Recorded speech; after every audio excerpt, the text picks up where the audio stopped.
From GTM's Grid Edge World Forum, I'm Andrew Mulherker, joined today by Allan Schurr of Edison Energy, and we're here to talk about energy management among commercial and industrial customers. So, Allan, Edison Energy officially launched earlier this year to provide an enhanced level of energy services to C&I customers. What were some of the drivers behind the formation of the business? Well, you know, the largest users are really getting further and further behind in their ability to manage energy because of so many choices, so many options that are available, different policy changes that are happening around the country, that we felt it was time, and the research that we did supports this, that it was time to provide a different level of service for those companies that's independent of a particular technology, independent of a particular retail provider. So Edison was formed under that premise. Right, and so the complexity has really increased for these customers.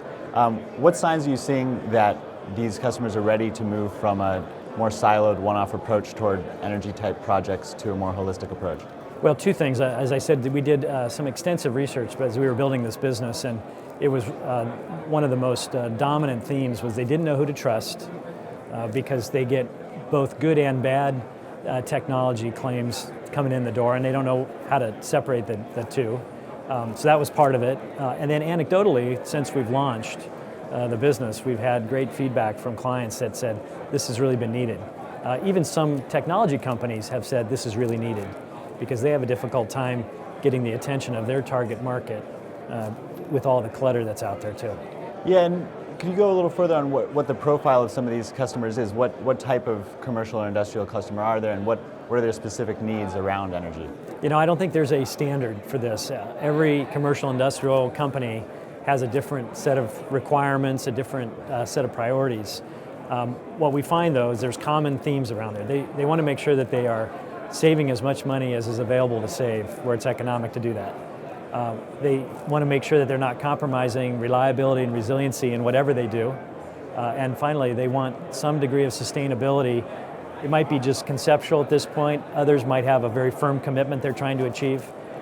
When you tie those three objectives together, it's putting more attention on the energy management organization at a time where often their organization has shrunk over the last few years as companies try to do more with less. So the need is greater, at the same time they have less capability to do it. So one way that you've approached these customers is with an energy as a service type offering. Can you illustrate a little bit more of what that means in practice and what it would look like for a typical customer? Right. Well, energy as a service really contrasts with energy as it's really purchased today, which is more commodity, where everybody gets the same thing. So energy as a service is tailoring energy to really work for the client. Sometimes that means we'll provide them solutions that save money, make it more resilient, add to their sustainability. Sometimes it means we'll own and operate and guarantee outcomes for those same solutions. And that's a true service, energy as a service, where they can buy it the way they want with the requirements that they need. Great. Well, thanks for your time, Allan, and enjoy the conversation today. My pleasure.